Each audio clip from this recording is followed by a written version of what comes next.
আমি নেসারাবাদে ভর্তি হওয়াটা আমার জীবনের সব থেকে এরপরে টার্নিং পয়েন্ট। সেই গল্পটা আপনাদের সাথে করতে হবে অনেক কারণে। বাংলাদেশ মাদ্রাসা শিক্ষা ব্যবস্থা, মাদ্রাসা সম্বন্ধে আমাদের ধারণা এবং আমার যে কালচারাল লড়াইয়ের সূচনা, এই গল্পটা শুনলে আপনারা নিশ্চয়ই কিছু একটা রিলেট করতে পারবেন। আমি আপনাদেরকে নেসারাবাদের গল্প বলবো যখন আমি ক্লাস 4-এ ভর্তি হলাম। ঝালকাঠি এনএস কামিল মাদ্রাসা বা নেসারাবাদ মাদ্রাসার সেই গ্লোরি আজকে নাই, এখনটার সময় নাই। আমাদের সময়ে মাদ্রাসার গোল্ডেন এইজটা ছিল। আমি যখন ভর্তি হয়েছি তখন সেখানে 5,000 স্টুডেন্ট, মানে অলমোস্ট সবাই, 4,000-এর বেশি শিক্ষার্থী আবাসিকে থেকে পড়তো। সারা বাংলাদেশের সব থেকে স্কিল টিচারদেরকে সেখানে একত্র করা হয়েছিল। আমাদের বাংলাদেশের মাদ্রাসা বলতে যা, আপনি এইখানকার গল্প শুনলে আপনি সেটা রিলেটই করতে পারবেন না, যদিও exception cannot be an example. এটাই সারা বাংলাদেশের সমস্ত মাদ্রাসার গল্প না। আমার ভীষণ মনে পড়ে যে এই মাদ্রাসার, মানে আমরা যারা একসাথে পড়েছি, ঢাকা মেডিকেল থেকে শুরু করে সলিমুল্লাহ মেডিকেল, বুয়েট, ঢাকা ইউনিভার্সিটি, বাংলাদেশে এমন কোনো ইউনিভার্সিটি নাই যেখানে এই মাদ্রাসা থেকে আমাদের বন্ধুরা, ছোট ভাই বড় ভাইয়েরা সারা দেশের বিভিন্ন ইউনিভার্সিটিতে, মেডিকেল কলেজে, ইঞ্জিনিয়ারিং ইউনিভার্সিটিতে পড়েন নাই শুধু না, অনেকে এখানে ফ্যাকাল্টি হয়েছেন বিভিন্ন ইউনিভার্সিটির। যখন আমি নেসারাবাদে ভর্তি হই, এর আগে তো থেকে আমি নলছিটিতে যখন থাকি, তখন ফাঁকে বলতে ভুলে গেছি কিভাবে যেন আমাদের উপজেলা শহরটা তখন থেকে দেখতাম যে বেশ কালচারালি অ্যাক্টিভ ছিল। আজকে আমার মনে, আমার এলাকারও কেউ মনে আছে কিনা, কিন্তু আমার মনে পড়তেছে আমাদের উপজেলায় দুটো লোকাল ব্যান্ড ছিল, একটা হলো লোকালয় আর একটা হলো তেপান্তর। মানে আমাদের এলাকার ভাইয়েরা ড্রাম টাম বাজাতেন, গান টান গাইতেন। তো ওনারা মাঝে মধ্যে চৌমাথায়, মার্চেন্ট স্কুলের মাঠে, এখানে সেখানে ছোট ছোট কনসার্ট করতো এলাকার ভাই বন্ধুরা মিলে। এবং আমি লুকাই লুকাই সেটা দেখতে চাইতাম, কারণ আব্বার ছেলে হিসেবে কনসার্ট দেখতে চাইতেছি, এটা তো খুবই বিপজ্জনক। তো আবার যে বন্ধুরা তারা একটু আড়াল করে রাখতো আমারে, আমি লুকাই লুকাই দেখতে চাইতাম। কেন যেন ছোটবেলা, আজকে গল্প চলে মনে পড়ে যে এই যে ব্যান্ডে যে ড্রাম বাজায়, আমার ছোটবেলা মনে হইতো কি আমি বড় হইলে ড্রাম বাজাবো। মানে এই যে এখন তো ড্রাম ছোট হয়ে গেছে, বড় সেট ড্রামের এরকম করে বাজাচ্ছে, আমার কাছে ভীষণ ভালো লাগতো। এবং এত ভালো লাগতো, বাসায় এসে মুড়ি রাখার যে বড় বড় বইয়াম আছে, এইরকম 3-4টা রেখে স্টিক নিয়ে ইচ্ছে মতো বাজাইতাম, এরকম করতাম। তো এইটা কেন বলা যে নলছিটিতে তখন আমি মিলাদুন্নবী থেকে শুরু করে বিভিন্ন সাংস্কৃতিক অনুষ্ঠান ক্লাস 2-3 থেকেই নাম দিতাম। উপস্থিত বক্তৃতা, কবিতা, এগুলোতে নাম দিতাম। মফস্বল শহরে পুরস্কার পেতাম, 3 পর্যন্তই পেতাম। তো নেসারাবাদে যখন আসি, নেসারাবাদ আমাকে সুযোগ তৈরি করে দিল বিরাট একটা সাংস্কৃতিক চর্চার। একে তো এখানে পড়াশোনাটা ছিল বাংলাদেশের সেরা পড়াশোনা, মাদ্রাসার ডিসিপ্লিন একদম, মানে আমরা মানে অসাধারণ, মানে ভীষণ discipline, almost army training, punctuality যাকে বলে, এই ট্রেনিংগুলো এখানে ছিল।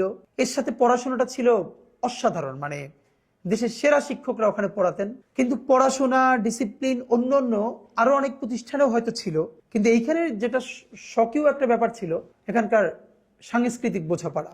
বাংলাদেশে আর কোনো মাদ্রাসা তখন ছিল কিনা জানি না, আমাদের মাদ্রাসার যে বার্ষিক বিচিত্র অনুষ্ঠান হতো, রবীন্দ্রসঙ্গীত, নজরুল সঙ্গীত, ভাওয়াইয়া, ভাটিয়ালি, লোকগীতি, জারি থেকে শুরু করে একক অভিনয়, এমন কোনো পালা পর্ব নাই যেটার উপরে প্রতিযোগিতা হতো না। এবং বক্তৃতা, কবিতা, এগুলো তো আছে। আমাদের যে বার্ষিক বিচিত্র অনুষ্ঠানটা ওখানে হতো অনেক বড় করে, সেখানে একই মঞ্চে প্রথমে আরবি নাটিকা, তারপরে ইংলিশ নাটিকা, এরপরে বাংলা নাটক মঞ্চস্থ হতো। এমনকি আমার সর্বশেষ মনে পড়ে রবীন্দ্রনাথের মুকুট নাটকটা মঞ্চস্থ হয়েছিল। অবশ্যই নারী ক্যারেক্টার ছাড়া, নারী ক্যারেক্টারকে অন্যভাবে পোট্রে করা হতো। এবং সেখানে বরিশালের বিভাগীয় কমিশনার, ডিসি থেকে শুরু করে সবাই উপস্থিত থাকতেন লম্বা সময় ধরে, মানে অসাধারণ। আমার যেটা মনে পড়ে যে এই বিচিত্র অনুষ্ঠানে ছোটবেলা থেকে আমি উপস্থাপনা করতাম, ছোটবেলা থেকে আমি খুব ভালো উপস্থাপনা করতাম। আমি যখন মঞ্চে দাঁড়ালে ডায়াসে আমাকে দেখা যায় না, পাশে দাঁড়াতে হয়, তখন থেকে আমি উপস্থাপনা করি, মানে ক্লাস 4 থেকে। আমার মনে আছে আমার উপজেলায় যেসব মাহফিল হতো, আমাকে আব্বার কাছে বলে নিয়ে যেত মাহফিল উপস্থাপনা করার জন্য। নেসারাবাদে গেছি পরে, এই সমস্ত সাংস্কৃতিক অনুষ্ঠান একদম ছোটবেলা থেকে ইন্টার পর্যন্ত, যেহেতু আমি ওখানে ইন্টার পর্যন্ত পড়েছি, আমাকে উপস্থাপনা করতে দিত। সবাই ভীষণ ভালোবাসতো, আদর করতো। এবং আমি যখন খুব ছোট, মানে তখন মাইক হাতে নিয়ে মঞ্চে এক পাশে দাঁড়িয়ে উপস্থাপনা করতাম, ডায়াসে আমাকে দেখা যেত না। আমার মনে আছে যে আমাদের যে বার্ষিক অনুষ্ঠানটা হতো, আমি সাধারণত উপস্থিত বক্তৃতা, বিষয়ভিত্তিক বক্তৃতা, বাংলা, ইংরেজি, আরবি, কবিতা আবৃত্তি, একক অভিনয়, রচনা, কুইজ, এগুলোতে নাম দিতাম। আমার বড় ভাই, যিনি আমার অনেক বড়, তিনি ভীষণ ভালো গাইতেন। তিনি বক্তৃতা থেকে শুরু করে এগুলো তো ভীষণ ভালো করতেনই, এর সাথে নজরুল সঙ্গীত, রবীন্দ্রসঙ্গীত, নাতে রাসুল, হামদ, নাত, এগুলো ভীষণ ভালো করতেন, অনেক পুরস্কার পেতেন। আমার মেজো ভাই, তিনি ভালো বক্তৃতা করতেন।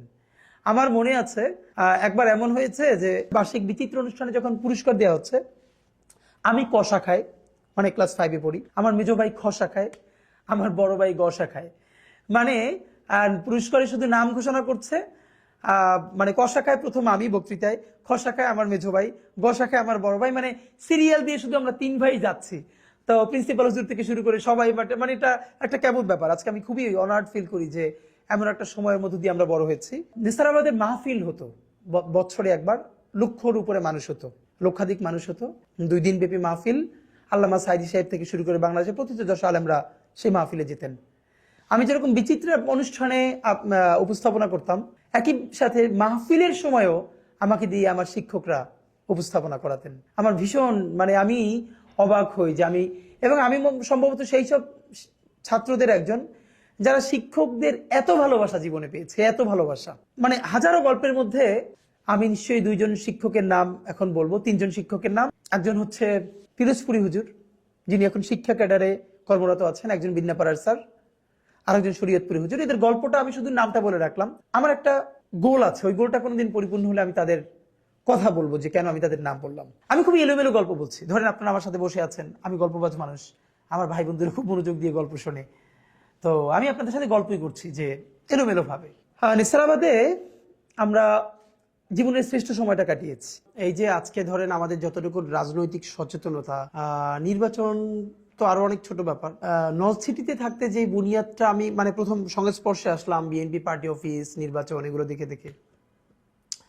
দুটো ব্যাপার বলে রাখা দরকার যে আমাদের বাসায় ভীষণভাবে, মানে আমরা সব ভাই বোন, আমরা প্রচন্ড এখনো গল্পবাজ। আমরা যদি ভাই বোন একত্র হই, আমাদের রাত কেটে যায় গল্প করতে করতে। আমাদের ভাষায় ভীষণ গল্প হতো ভাই বোন সবাই মিলে, এবং রাজনৈতিক গল্প হতো ভীষণ। এটা আমাদেরকে ভীষণ কাজে লেগেছে তখন। আব্বা আমাদের সাথে রাজনীতি নিয়ে গল্প করতেন, আমরা ভাই বোন সবাই। এবং পরিবারের ব্যাপারে সব থেকে আমার একটা যেটা ভালো লাগা, যে আমরা ভাই বোন ঘন্টার পরে ঘন্টা, যখন আমরা হোস্টেল থেকে বাড়ি ফিরতাম, একসাথে গল্প করতাম। কিন্তু সেই গল্পগুলো এত প্রাণবন্ত ছিল। আমার বড় ভাইয়ের পিএইচডি থিসিস কদ্দূর গেছে, মেজো ভাইয়ের পড়াশোনার কি অবস্থা, ছোট আপুর হোস্টেল কেমন চলে, এই আমি সর্বশেষ কোন প্রতিযোগিতায় অংশ নিলাম, সামনে কোন প্রতিযোগিতা আছে, অথবা আগামীকাল আমার একটা প্রতিযোগিতা আছে, বক্তৃতা বাসায় প্র্যাকটিস করছি, কবিতাটা পড়ে শোনাচ্ছি, আমার আরেক ভাই, বড় ভাই ঠিক করে দিচ্ছেন, ছোট আপু শুনছেন। এই পুরো চর্চাটা বাসায় ভীষণভাবে ছিল। কিন্তু যেটা হয়েছে, নেসারাবাদ এমন বড় একটা পরিসর তৈরি করে দিল, যেটা আমি বিকশিত হতে ভীষণ সাহায্য করলো। নেসারাবাদে সর্বপ্রথম গিয়ে দেখি সেখানে ছাত্র সংসদ নির্বাচন হয় বিরাট আয়োজনে, 5,000 স্টুডেন্ট, ভিপি, প্রভিপি, জিএস, এজিএস, এগুলো। এবং প্রতি ক্লাসে আবার ইউনিট বলতো এগুলোকে, এক একটা ক্লাস এক একটা ইউনিট। যেমন এক একটা ক্লাসের নাম ছিল ইবনে সিনা ইউনিট, শরিয়াতুল্লাহ ইউনিট, তিতুমির ইউনিট, হ্যাঁ, এক একটা ক্লাসের। তো এই এক এক ইউনিটে আবার ক্লাস পরিচালক, সহকারী পরিচালক, অর্থ পরিচালক, রিপোর্টার। কারণ নিসারাবাদের প্রতি ক্লাস শেষে, এই গল্পটা আপনাদের এই জন্য লম্বা করে বলি, বৃহস্পতিবারের চতুর্থ পিরিয়ডের পরের 1 ঘন্টা সাপ্তাহিক জলসা অনুষ্ঠান হতো। আমরা বলতাম সাপ্তাহিক জলসা। এই অনুষ্ঠানে কিরাত, হামদ, নাত, এরপরে নজরুল সঙ্গীত, রবীন্দ্রসঙ্গীত, লোকসঙ্গীত যত আছে, অথবা নাটিকা, একক অভিনয়, এগুলো হতো।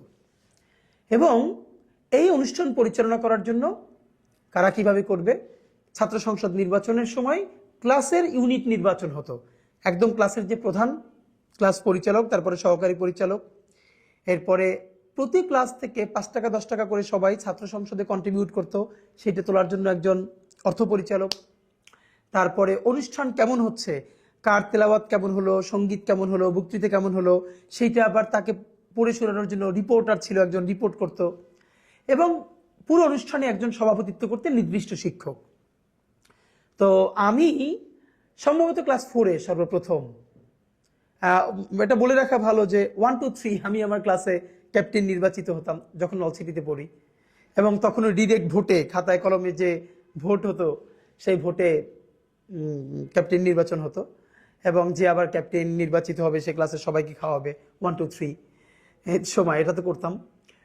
একটু ফাঁকে বলে রাখা ভালো, আব্বার কাছ থেকে আমার আব্বার মধ্যে মানে আমি আব্বার গল্প শুরু করলে 1 ঘন্টাও শেষ হবে না। মানে আমাদের জীবনে আজকে আপনি আমাকে যতটুকু সাহসী মনে করেন বা স্পষ্টবাদিতা বা প্রতিবাদ মুখর, এর সমস্ত গুণ অলমোস্ট আব্বার থেকে পাওয়া। এবং আমরা ভাই বোন মোটামুটি সবাই আব্বার কাছ থেকে কম বেশি ইনফ্লুয়েসড হয়েছি। আব্বা আমার কমিউনিটির মধ্যে সব থেকে অন্যায়ের বিরুদ্ধে সোচ্চার, প্রতিবাদী, যাকে আমরা জজবাওয়ালা মানুষ বলতাম। আমাদের পুরো কমিউনিটিতে তাকে জজবাওয়ালা মানুষ, প্রতিবাদী মানুষ হিসেবে জানতেন, শুধু ধর্মীয় ইস্যুতে না, সমস্ত সামাজিক ইস্যুতে। এবং আব্বার মিছিল, আব্বার স্লোগান, স্পষ্টবাদিতা, এগুলো এত বেশি আমাদেরকে আলোড়িত করেছে যে আমরা এখন ওর বাহির থেকে যেতে পারি না। তো এই জন্য আমাদের ভাই বোন সবার মধ্যে অলমোস্ট এই লিডারশিপ স্কিলটা আমরা পরিবার থেকে পেয়েছি, চর্চাটা ছিল। এবং আমরা ভাই বোন সবাই মোটামুটি কাছাকাছি।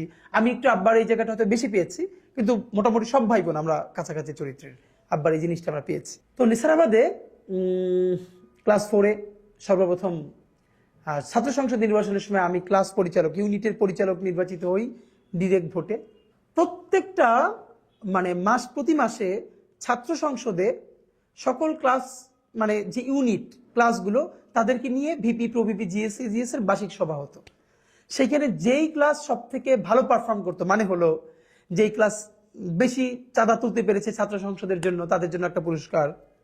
তারপরে যাদের সাপ্তাহিক জলসা অনুষ্ঠানটা সব থেকে ভালো হয় তাদের জন্য একটা পুরস্কার।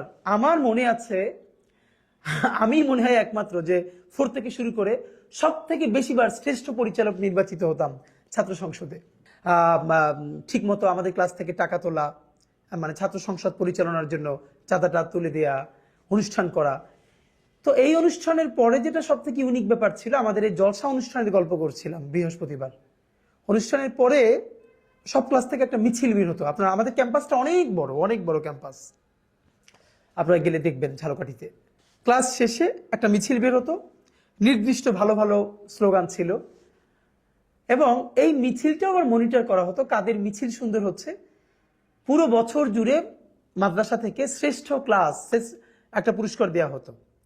এর মধ্যে কি কি থাকতো, কোন ক্লাসের স্টুডেন্টরা শতভাগ ইউনিফর্ম মেনটেন করে আসতো, তারপরে কাদের জলসা অনুষ্ঠানটা বেশি ভালো হতো, কাদের মিছিলটা ভালো হতো।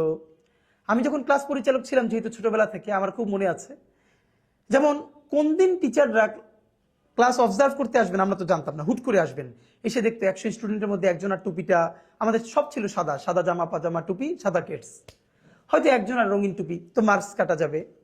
এইটা যাতে কোনোদিন না হয়, অনেকগুলো সাদা টুপি কিনে এক্সট্রা রাখতাম ক্লাসে, সাদা কেটস কিনে 10-12 জোড়া আমাদের যে বড় প্ল্যাটফর্ম ছিল ক্লাসের নিচে রাখতাম, যাতে কেউ যদি কোনোদিন অন্য জুতো পরে আসে, অন্য টুপি পরে আসে, তো যদি যখনই শুনি যে এরকম টিচাররা চলে আসতেছে, তাড়াতাড়ি যেন তাকে চেঞ্জ করে দেওয়া যায়, এইরকম করতাম। এবং আমার মনে আছে আমরা যে বছর আমি যে ক্লাসে উঠতাম, ওই বছর ওইটা শ্রেষ্ঠ পুরস্কার পাইতো, শ্রেষ্ঠ ক্লাস। মানে এটা আমাদের জীবনের সেরা গল্প এটা আমার। এবং আমি আপনাদেরকে একটু বলে রাখি, সারা বাংলাদেশে এমন কোনো জেলা নাই, ইন্টার পর্যন্ত, বিশ্ববিদ্যালয় তো বাদ, যেখানে আমার বন্ধু ছিল না। বিকজ আমি যেহেতু যেখানে পড়েছি 5000 স্টুডেন্ট ছিল। তো আমার 10 বছর আগে, 10 বছর পরে, এটা আলহামদুলিল্লাহ গর্ব করে বলছি না, আল্লাহ শুকুর, আমার থেকে বেশি সেলিব্রেটেড কোনো স্টুডেন্ট নেসারাবাদে ছিল না। মানে আমার 10 বছরের সিনিয়ররা আমার এক নামে চিনতেন, আমার অনেক জুনিয়ররাও আমাকে চিনতেন, শুধু না পুরো গ্রামবাসী, যেহেতু ওখানে মানুষ পর্দা করতেন, খালাম্মারা, আন্টিরা। আমি যেহেতু সমস্ত মাহফিল এবং অনুষ্ঠান উপস্থাপনা করতাম, তো আমার কণ্ঠটা সবাই চিনতেন, এটা ওসমানের কণ্ঠ।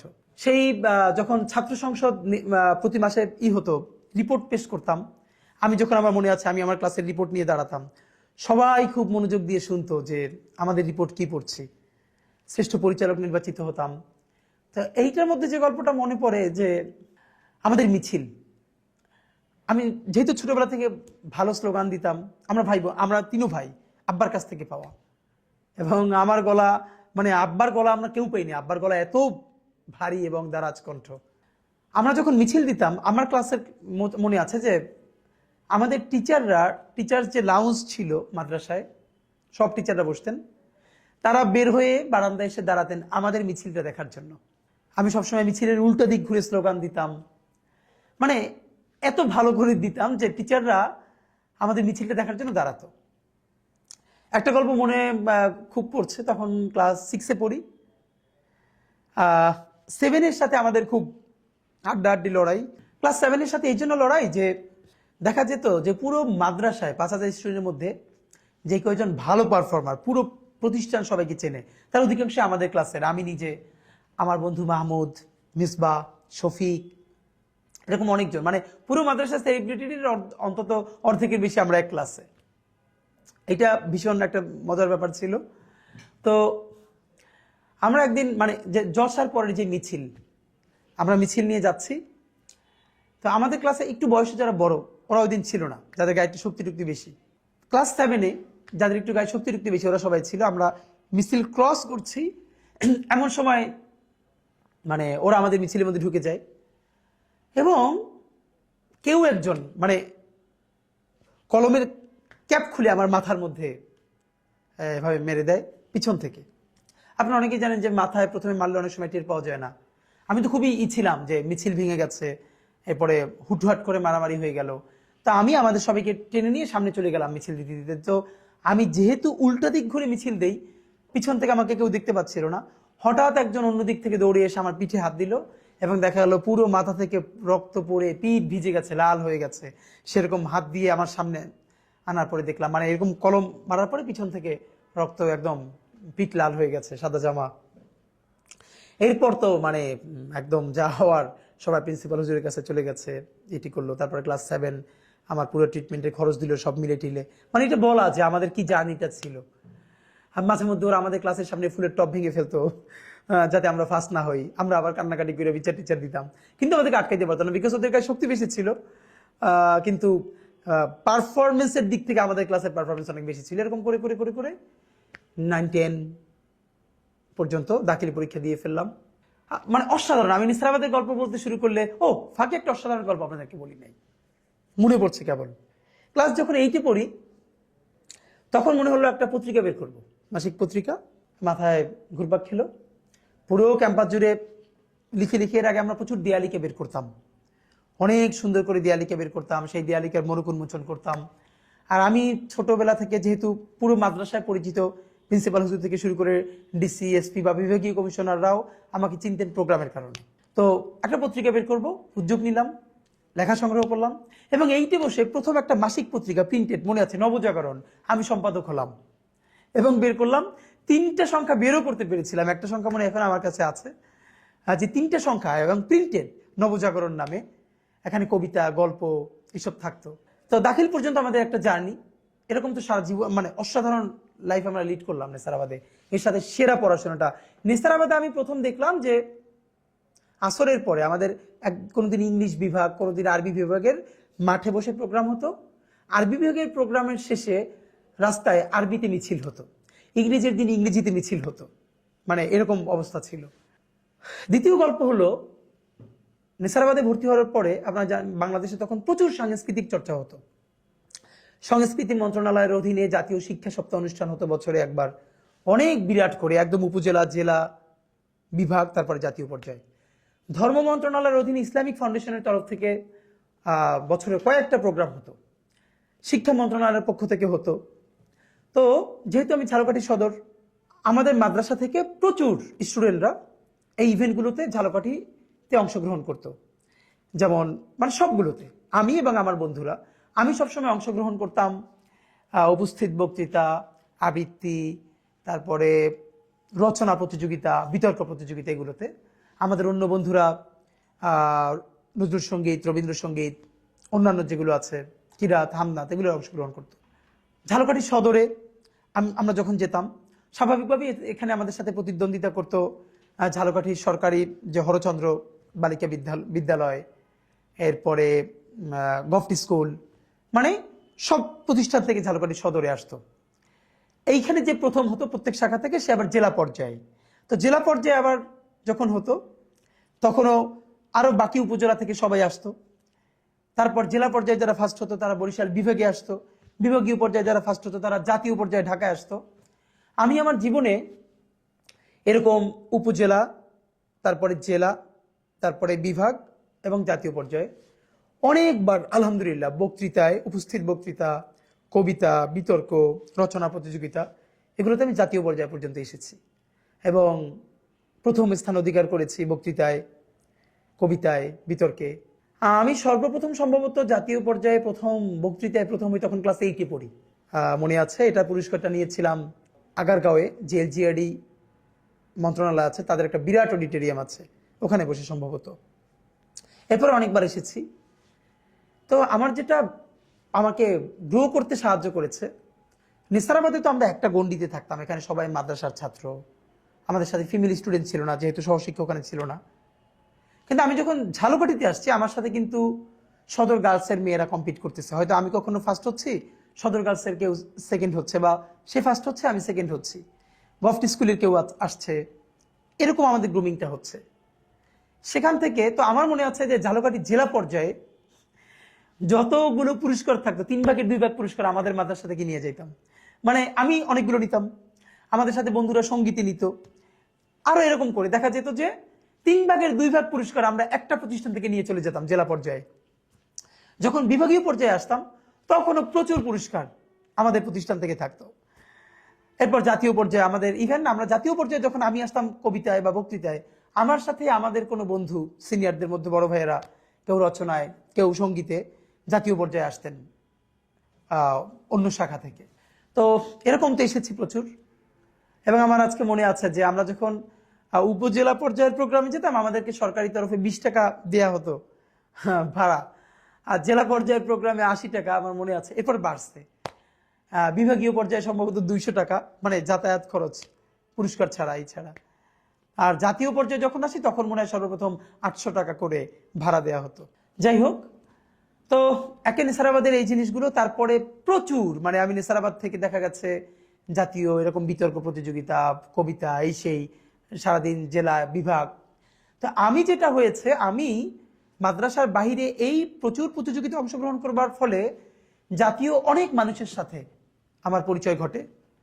বিশেষ করে যারা বিচারক ছিলেন, কোনো ম্যাডাম আবৃত্তির বিচারক ছিলেন বা বক্তৃতার বিচারক ছিলেন, প্রোগ্রামের শেষে তিনি আমাকে ডেকে বলতেন যে আমার নাম্বার নাও, আমার সাথে যোগাযোগ করো।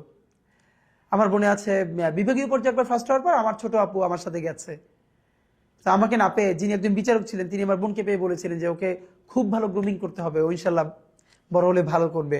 সেরকম বিচারকরাও পরে ডেকে আদর করতেন, আবার তাদের কাছে গিয়ে শিখতাম। এই জার্নিটা তো ছিলই, সাংস্কৃতিক জার্নিটা। তার সাথে খুব ভালো পড়াশোনাটা নেসারাবাদের ছিল, কখনো ফার্স্ট, সেকেন্ড, ফোর্থ, ফিফথ ভালো শিক্ষার্থীদের মধ্যে ছিলাম। আমার তরফে কোনো সময় ফার্স্ট হওয়া লাগবে এই তাড়নাটা ছিল না, আমার আব্বারও ছিল না, যদিও আমার অন্য ভাইয়েরা বোনেরা সবসময় ফার্স্ট ছিলেন। আমিও কখনো ফার্স্ট হয়ে গেছি, সেকেন্ড হয়েছি, প্রথম 5-এর মধ্যে সবসময় থাকতাম ঘুরে ফিরে। কিন্তু আমার আজকে ওর নাম বলতেছি না খুব, যেমন এমন একবার হয়েছিল যে আমি টেস্টে যখন ফার্স্ট হই, দাখিল এসএসসিতে, আমার সাথে যে বন্ধু ছিল ফার্স্ট ও সেকেন্ড হয়ে গেল। মানে ওর আব্বা ওর সাথে এত রাগ করলো, লিটারালি মানে ও আমার সাথে কথা বলা বন্ধ করে দিল। আমার আব্বার তরফে, এই গল্প আরো পরে বলবো যদি সুযোগ হয়। আমার আব্বার ব্যাপারে আমার মায়ের একটা অভিযোগ সারা জীবন, তিনি তার কোনো ছেলে মেয়েকে জীবনে পড়তে বলেন না, জীবনেও পড়তে বলেন না। তার ফিলোসফি হলো পড়তে আবার বলতে হবে কেন, ও তো নিজেই পড়বে, তিনি পড়তে বলবেন না। বরং আব্বা আজীবন যেটা বলতেন, কম কম পড়বা। যেমন আব্বার আজীবন কথা ছিল আসর থেকে মাগরিব পড়া যাবে না, বাইরে হাঁটতে হবে, খেলতে হবে, রাত্রির 10টার পরে জাগা যাবে না, পড়াশোনা করা যাবে না। আব্বা যখন নলছিটি থেকে নেসারাবাদে আমাদেরকে দেখতে যাইতেন, আমার বন্ধুরা খুব মজা পাইতো এই জন্য যে সবার গার্ডিয়ানরা যখন যেত সবাই বলতো এই ভালো করে পড়াশোনা করো, বেশি বেশি পড়ো। আব্বা বলতো কি কম কম পড়বা, আসরের পর পড়বা না, রাত্রি 10টার পর পড়বা না। এটা সবাই শুনে খুব মজা পেত। কখনো ফার্স্ট হয়ে গেছি এমনও হয়েছে, আমার মনে আছে আজকে এই গল্পটা, সম্ভবত ইন্টারে। আমি ছোটবেলা থেকে ল্যাঙ্গুয়েজে, মানে আরবি, ইংলিশ, এগুলোর প্রতি আমার এক ধরনের ন্যাচারাল ইনক্লিনেশন আছে, শিখতে ভালো লাগে এবং আমি ভালো করতাম। যে কোনো ধরনের ল্যাঙ্গুয়েজ শেখার প্রতি আমার ভীষণ আগ্রহ। তো স্বাভাবিকভাবেই আরবিতে ভালো ছিলাম, ইংলিশে ভালো ছিলাম। ইন্টারে টেস্টের সময় সম্ভবত, মানে আমি একদমই পড়াশোনা করলাম না, এবং তখন প্রচুর ইংলিশ নিয়ে সময় দিচ্ছিলাম, কারণ এসএসসির পরে আমি ঢাকায় এসে ইংলিশে কোচিং করেছি। এখানে খুব ভালো করার কারণে ইংলিশে এত বেশি ইনভলভ হয়েছি, অন্য পড়া কিছু পড়তামই না। তো পেয়েছিলাম হলো টেস্ট পরীক্ষায় 10 না 12, মানে 1 ঘন্টা বসে কিছু একটা লিখে চলে আসছি, আর দেই নাই। এটাও পুরো মাদ্রাসার একটা বিরাট গসিপ হয়ে গেল, মানে আমি কিভাবে 10 পাই, মানে এখন আমার নিয়ে টিচাররা কি করবে। পরে টেস্টে তো ফর্ম ফিল আপ করলাম, বাট আমার একটা হিসাব ছিল যে দরজা বন্ধ করে 2 মাস পড়লে এমনিতেই ভালো করবো ইনশাল্লাহ। এবং হ্যাঁ, এটাই হয়েছিল। যে কারণ আমি মনে আছে যে আমাদের যখন আমি ইন্টারে ফার্স্ট ইয়ার থেকে আমাদের যে হিস্ট্রি এবং সিভিক্স, ইতিহাস এবং পৌরনীতি, আমি তখনই ইংলিশে লিখতাম, বাংলায় লিখতাম না, এবং আমার টিচাররা খুবই খুশি হতো। তো এই গল্পগুলো এমনিতে বলা যে আমাদের ওইখানে যে গ্রুমিংটা ছিল। এসএসসি পরীক্ষা দেওয়ার পরে আমি ঢাকায় আসি, সাইফুরসে ইংলিশ স্পোকেন, ফনেটিক্স, প্রেজেন্টেশন এগুলোর উপরে কোচিং করি। এবং তখন সাইফুরস খুব নাম করা, সারা ঢাকার সমস্ত ব্রাঞ্চ মিলে ওদের একটা কম্পিটিশন হলো, ডিবেট কম্পিটিশন সর্বশেষ, মৌচক এবং পান্থপথ। এবং কিভাবে যেন হতে হতে হতে হতে মানে আমি যাদের সাথে ছিলাম আমার টিমে, মৌচক এবং 3 জন ছিল, ভিকারুন্নেসার, একজন আইডিএলের, আর আমি একমাত্র হুজুর। তখন পান্থপথের সাথে ডিবেট হলো এবং আমাদের টিম উইন করলো এবং আমি বেস্ট স্পিকার হলাম। এটা আমার জীবনের খুবই একটা দারুণ গল্প, যে তখন আমি জামা পাজামা টুপি পরি। সবাই ভেবেছিল এসএসসির পরে আমি ঢাকায় কলেজে ভর্তি হয়ে যাব, আর ঝালকাঠিতে ব্যাক করব না। আমাদের যিনি ফনেটিক্সের ক্লাস নিতেন, তিনি ঢাকা বিশ্ববিদ্যালয়ে ইংলিশের শিক্ষক ছিলেন, আলিফ স্যার, মনে আছে। তো উনি যখন জিজ্ঞেস করলেন, আমি বললাম না, আমি আবার কি মাদ্রাসায় ভর্তি হব। উনি বললে খুব একটু আপসেট হলো যে কেন তুমি, মানে সবাই প্রত্যাশা করেছিলেন যে আমি যেহেতু পরে ঢাকা বিশ্ববিদ্যালয়ে পড়তে চাই, তাহলে আমার তো একটা কলেজে ভর্তি হয় ভালো। কিন্তু আমার মনে আছে আমি উত্তর দিয়েছিলাম যে আমার বন্ধুরা যারা এখন এখানে ফিকারুন্নেসার আছে, অথবা নটরডেমে ভর্তি হবে, হোলি ক্রসে ভর্তি হবে, যারা একসাথে কোচিং করেছে, ওরা সবাই ভালো ইংলিশ জানে, বাংলা জানে, কিন্তু আরবি তো জানে না। আমার ভালো লাগার ব্যাপার হলো আমি তো ইংলিশটাও জানি ওদের মতো করে মোটামুটি, মাশাল্লাহ, বাংলাটাও জানি, কিন্তু আমি যে আরবিটা শিখছি, এটা যে আরেকটা এফিসিয়েন্সি আমার মধ্যে আছে, এটা তো ওদের নাই। সুতরাং আমি এটা আরো গ্রো করতে চাই। তো এইটা শুনে উনি খুব খুশি হয়েছিলেন। আবার ব্যাক করলাম এসএসসির পরে, আলিমের এসারাবাদে আবার ভর্তি হলাম। আলিমটা আমি পড়াশোনা করি না, একদম একাডেমিক পড়াশোনা। আমি প্রচুর ইংলিশ ফনেটিক্স নিয়ে সময় দিলাম। সময় পেলে ঢাকায় চলে আসতাম, আমার সেই টিচারদের সাথে ক্লাস করতাম। এবং ইন্টার সেকেন্ড ইয়ারে লাকিলি ঝালকাঠিতে ঢাকা থেকে একটা প্রতিষ্ঠান গেল, স্যাঙ্গুইন ল্যাঙ্গুয়েজ ক্লাব, তারা স্পোকেন ফনেটিক্স শেখাবে এবং তারা টিচার নিবে। আমিও কৌতূহলবশত অ্যাপ্লাই করলাম এবং মানে তখন ভালো ইংলিশ বলতাম, তারা আমাকে টিচার হিসেবে মানে নিয়ে নিল। আমি তখন ইন্টারে পড়ি, আমার মনে আছে। এবং সেখানে যারা ভর্তি হয়েছে পরে স্পোকেনে, ফনেটিক্সে, সবাই ইন্টারের চেয়ে, মানে কেউ বরিশাল বিএম কলেজে অনার্স পড়ে, মাস্টার্স পড়ে। তো সেখানে স্টুডেন্ট, আর আমি ইন্টারে পড়ি, কিন্তু আমি তখন তাদেরকে ট্রেন আপ করাচ্ছি। এটা আমার জীবনের একটা বিরাট গল্প। স্যাঙ্গুইন ল্যাঙ্গুয়েজ ক্লাব আমার জীবনের বিরাট অংশ। এটা ঝালকাঠিতে যারা আছেন তারা নিশ্চয়ই মনে করতে পারবেন। এবং আমি স্যাঙ্গুইনের সাথে সেই ইন্টার থেকে শুরু করে আমি ঢাকা বিশ্ববিদ্যালয়ে যতদিন পড়েছি ততদিন পর্যন্ত বছরে একবার গিয়ে স্যাঙ্গুইন ল্যাঙ্গুয়েজ ক্লাবে, বছরে একদিন 7 দিন আমি একবার গিয়ে 7 দিন সেখানকার টিচার্স ট্রেনিং করাতাম। এই সম্পর্কটা আমি ধরে রেখেছিলাম, কারণ ওটা আমার প্রফেশনাল জার্নি শুরু। আর একটা মজার ব্যাপার হলো, আমার লাইফের প্রথম প্রফেশনালি মানে আমার স্টুডেন্ট হলো আমার বন্ধুরা। যখন ইন্টারে পড়ি আমাদের 1 মাস ছুটি দিল রোজার মাসে। আমি যেহেতু আলহামদুলিল্লাহ ইংলিশে ভালো, আমার সব বন্ধুরা ধরে বললো 50 জন যে নেসারাবাদে, যে আমরা যেহেতু বাড়ি যাব না, তুইও থাক, আমাদেরকে ইংলিশ পড়া, স্পোকেনটা পড়া। এবং আমরা সেটা শুরু করলাম। আমাদের মাদ্রাসার অনুমতি নিয়ে আমাকে একটা ক্লাসরুম দেওয়া হলো। আমার বন্ধুরা 50 জন ক্লাস করে, আমি ওদেরকে পড়াই। সারাদিন রাত্রি একসাথে দুষ্টমি করি এবং দিনে আবার ক্লাস করাই। তো 2-1 জন টিচার তো একটু বাঁকাভাবে নিলেন। এইটাকে চ্যালেঞ্জ আকারে নিয়ে লাইফে আসলে খুব খুব মনে প্রাণে চাইলে না আল্লাহ সহজ করে দেন। এটা প্রথম প্রমাণটা আমার লাইফে ঘটলো তখন। রোজার মাস, আমার 2-3 জন টিচার তারা একটু এটা ভালোভাবে নিলেন না, বাকিরা সবাই ভীষণ সাপোর্ট করলেন। তা আমি এত চ্যালেঞ্জ আকারে নিলাম যে আমি এইখান থেকে একটা আউটপুট দেখাতে চাই যে আমরা কি করলাম। আগে দিনে ক্লাস করতাম 10টা থেকে 1টা, এরপরে বাড়ালাম বিকালেও 3টা থেকে আসর, এরপর ইফতার। শেষের সপ্তাহ শুরু করলাম যে তারাবির পরে রাত্রি 11টা থেকে ক্লাস শুরু করে অলমোস্ট 1টা-2টা পর্যন্ত। আমি তখন শারীরিকভাবে ভীষণ অসুস্থ, কিন্তু আপনি যখন ভীষণ মনে প্রাণে কিছু চাইবেন এবং করতে চাইবেন, আল্লাহ ওই শক্তি দিয়ে দেয়। আমার মনে আছে এই পুরো রোজার মাস আমি এত অসুস্থ, সকালে ক্লাস করাই, বিকেলে ক্লাস করাই, রাত্রিরে ক্লাস করাই, আমি একা, আমার বন্ধুরা আমার সাথে ক্লাস করে, বিকজ আমি চাচ্ছিলাম যাবার আগে একটা প্রোগ্রাম দিব এবং সেখানে আমি এই জিনিসগুলো পারফর্ম করাতে চাই আমার বন্ধুদেরকে দিয়ে, সব টিচারদেরকে দাওয়াত দিয়ে। এবং আলহামদুলিল্লাহ 25শে রমজান যখন শেষ করলাম, আমাদের অনেক টিচারদেরকে দাওয়াত দিলাম সমাপনী অনুষ্ঠানে। 8 থেকে 10 জন আমরা স্পিকার, আমাদের যারা আমাদের বন্ধুরা ক্লাস করলো, তারা সেখানে ইংলিশে প্রেজেন্টেশন দিল। মানে গ্রেট। আমি আল্লাহর কাছে এত মানে শুক্রিয়া যে আমাদের পুরো টিচাররা অবাক হয়ে গেছেন এটা দেখে।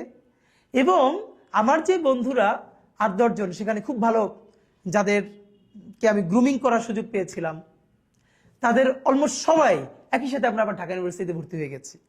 এবং আমার এই বন্ধুরা এখন আমাকে স্বাভাবিকভাবে বন্ধুরা তুমি করে ডাকার কথা, কিন্তু তারা আমাকে আপনি করে ডাকে। এটা অনেকেই জিজ্ঞেস করে এটা কেমন কথা। এই কারণ হলো ওই যে আমি যখন ক্লাস নিতাম, তো ওদের একটা ব্যাপার যে যেহেতু আমি ক্লাস নিচ্ছি লম্বা সময়, তোরা আমাকে আপনি ডেকে আনন্দ পায়। তো এরকমই আমরা বন্ধুরা। তো এই গল্পটা এই জন্য বললাম যে আমার সাংস্কৃতিক যাত্রাটা একটা ধরা, আমার সেই ছাত্র সংসদ নির্বাচন, বিএনপির মিছিল, এইটা একটা জার্নি।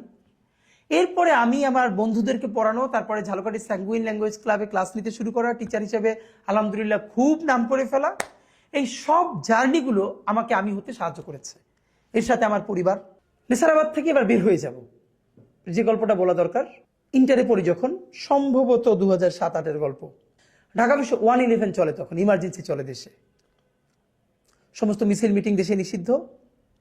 ঢাকা বিশ্ববিদ্যালয়ে হঠাৎ করে একটা নিয়ম করলো, মাদ্রাসা শিক্ষার্থীরা 5টা ডিপার্টমেন্টে ঢাকা বিশ্ববিদ্যালয়ে ভর্তি হতে পারবে না। সম্ভবত এর মধ্যে law, English, women and gender studies, journalism, এরকম কয়েকটা ডিপার্টমেন্টে মাদ্রাসা শিক্ষার্থীরা ভর্তি হতে পারবে না। তখন আমি ইন্টার ফার্স্ট ইয়ারে পড়ি। আমার যেহেতু প্ল্যান, ফাঁকে এটাও বলা দরকার যে আব্বার ইচ্ছা ছিল আমাকে মিশরে আল আজহারে পড়ানো, যেহেতু আমার বড় ভাই অনেক বড় আলেম, বাংলাদেশের নাম করা, আমার পরিবার আলেম পরিবার। আমার ইচ্ছা ছিল একটা সময়, কিন্তু আমি ঢাকায় যখন কোচিং করতে আসি, কোচিং করবার পরে আমার চিন্তাটা বদলায় যে না, আমি ঢাকা বিশ্ববিদ্যালয়ে পড়ব। তো তখন ঝালকাঠিতে এমনিতে আমাদের মাদ্রাসা ভীষণ কড়াকড়ি, ভীষণ অনিয়ম, সামান্য হলেই নামটাম কাটা আর কি। তাই আমার একটা সুযোগ ছিল, যেহেতু আমাকে সবাই ভীষণ ভালোবাসতো, চিনতো। আমার বড় ভাই ওখানের টিচার, আমার যিনি বড় ভাই ওখানেরই টিচার, খুবই নাম করা, যিনি এখন অন্য জায়গার প্রিন্সিপাল। এবং আমার আব্বা আবার মানে আমার আব্বাকে ওই মাদ্রাসায় সবাই ভীষণ অনার করতো, আব্বার এই ভিন্ন স্বতন্ত্র বোধের জন্য। চিন্তা করলাম যে একটা প্রতিবাদ করব, স্মারকলিপি দিব ডিসি অফিসে। কিন্তু তখন তো মিছিল মিটিং সব নিষিদ্ধ। আমাদের মাদ্রাসা থেকে ঝালকাঠি শহর 2-3 কিলোমিটার দূরে, প্রায় অন্তত 3 কিলোমিটারের মতো, 2 কিলোমিটার তো হবেই, মানে শহরের পাশে। ডিসি অফিসে স্মারকলিপি দিব, প্রতিবাদ জানাবো। যেহেতু আমরাও ঢাকা বিশ্ববিদ্যালয়ে ভর্তি হতে চাই, তাহলে তো ডিপার্টমেন্টগুলো বন্ধ হয়ে যাবে। কিন্তু ওখানে যে কোনো ধরনের প্রতিষ্ঠানের বাইরে এরকম মিছিল মিটিং অনুমতি ছাড়া খুবই নিষিদ্ধ। আবার দেশে চলে ইমার্জেন্সি, প্রতিষ্ঠান তো ভীষণ বিপদে পড়ে যাবে। আমি কোনো শিক্ষককে জানতে না দিয়ে আমার বন্ধুদেরকে নিয়ে এক রাতের সিদ্ধান্তে ঝালকাঠি শহরে গিয়া, বাদল আর্ট মনে আছে যিনি ব্যানার লিখতেন, তখন তো আর এভাবে ডিজিটাল প্রিন্টিং নাই, রাত্রির 11টায় গিয়ে তার বাসায় পাঠিয়ে বিরাট একটা ব্যানার লেখাইলাম ঘুম থেকে উঠেয়া। অন্য বন্ধুদেরকে, আমাদের যে বোর্ডিং ছিল আশপাশ থেকে, বাস কেটে কেটে প্ল্যাকার্ড, তারপরে ঝালকাঠি শহর থেকে এরকম কাগজ কিনে এনে সারা রাত গোপনে প্ল্যাকার্ড লেখাইলাম, ব্যানার করে আনলাম, সবাই সংঘবদ্ধ করলাম যে সেদিন হলো বৃহস্পতিবার, ক্লাস একটু আগে ছুটি হয়ে যাবে জলসা অনুষ্ঠানের পরে, বের হয়ে আমরা মসজিদের সামনে থেকে মিছিল শুরু করে দিব। মিছিল শুরু করলে তো আমাদেরকে আটকাতে পারবে না, আমরা মিছিল করে ফেলবো, তারপরে যা হয় হোক, সব দায়িত্ব আমার, আগে জানলে তো আটকাই দিবে। আমাদের ক্লাস, আরো অনেক ক্লাসকে আমি আস্তে আস্তে আস্তে আস্তে কানেক্ট করে ফেললাম, বলে রাখলাম। এবং আমি যেটা করলাম, আমার বেশ কিছু, আমি যেহেতু জাতীয় পর্যায়ে অনেক অনুষ্ঠানে আসতাম, এই কারণে অনেক বড় ভাইদের সাথে পরিচিত হয়ে গিয়েছিলাম। তা আমি ঝালকাঠিতে বসে ঢাকায় ফোন করে, আমার মনে আছে দিগন্ত টেলিভিশনের এক ভাই, তাকে বললাম যে আমরা ঝালকাঠিতে এরকম একটা প্রোগ্রাম করব, প্লিজ আপনারা কাভারেজের ব্যবস্থা করেন। তো ওনারা ওইটা জেনে, যেহেতু ইমার্জেন্সির মধ্যে প্রোগ্রাম, ওনাদেরও আগ্রহ ছিল। আমার মনে আছে আমাদের মাদ্রাসায় দিগন্ত টিভির ক্যামেরা চলে গেছে, এবার আরো বেশ অনেক সাংবাদিক চলে গেছে। হঠাৎ করে আমাদের টিচাররা ক্যামেরা এই সেই সাংবাদিক দেখে তো অবাক, যে কি ব্যাপার, এত বড় ক্যাম্পাস। আমরা কাউকে কিছু না বলে হঠাৎ করে আমি তখন প্রায় 1000 স্টুডেন্ট জড়ো হয়ে গেছে, সামনে ব্যানার, ফেস্টুন এবং ঢাকা বিশ্ববিদ্যালয়ের এই ইসের বিরুদ্ধে স্লোগান। ক্যাম্পাস থেকে 1000 স্টুডেন্টের মিছিল নিয়ে আমরা ঝালকাঠি শহরের দিকে রওনা করে গেছি এবং সর্বশেষ গিয়া ডিসি অফিসে স্মারকলিপি দিলাম। দিয়ে টিয়ে সবাই প্রতিষ্ঠানে ফিরল, আমি আর বাসায় ফিরলাম না, কারণ ওইটার প্রেস রিলিজ হাতে লিখে বিকেল 5টা পর্যন্ত ঝালকাঠি শহরের কোন সাংবাদিকের কোথায় কোথায় বাসা, যাদেরকে প্রেস ক্লাবে পাই নাই, গিয়ে ফটোকপি করে দিয়ে আসলাম। এসে আমি নলছিটিতে বাসায় চলে আসলাম, খুবই টায়ার্ড, ঘুমাই গেলাম, যা আছে কপালে। নাম তো আমার কাটা যাবে, আমি তো নিশ্চিত।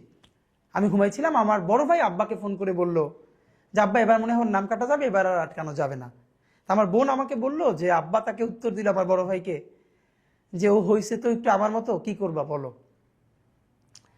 এবং অন্য পরিবার হলে যেটা হইতো যে স্বাভাবিকভাবে বকাঝকা করতো। খুব টায়ার্ড, আমি সকালে ঘুমিয়ে আসছি, তখন নলছিটিতে পত্রিকা আসতো বরিশাল থেকে লঞ্চে। আব্বা লঞ্চ ঘাট গিয়ে দাঁড়িয়েছেন, আমি জানি না, সব পত্রিকা আসলো। আব্বা প্রত্যেকটা পত্রিকা খুলে খুলে 3-4টা পত্রিকা দেখলেন আমাদের এইটা নিউজ করা হয়েছে, ছবি দেওয়া হয়েছে। আব্বা সেই পত্রিকাগুলো কিনে বাসায় না ঘুম থেকে উঠে আমার বলতেছে যে এই যে দেখো তোমাদের কালকে প্রোগ্রামে এই পত্রিকায় আসছে। মানে আমার এই কথাগুলো খুব মনে পড়ে আর কি। যাই হোক, মানে ঢাকার জন্য আমরা ঝালকাঠিতে বসে আন্দোলন করলাম, এটা জাতীয় পত্রিকা আসলো, আমাদের জন্য তো আনন্দের। ঢাকায় ফিরলাম ইন্টার পরীক্ষা দিয়ে।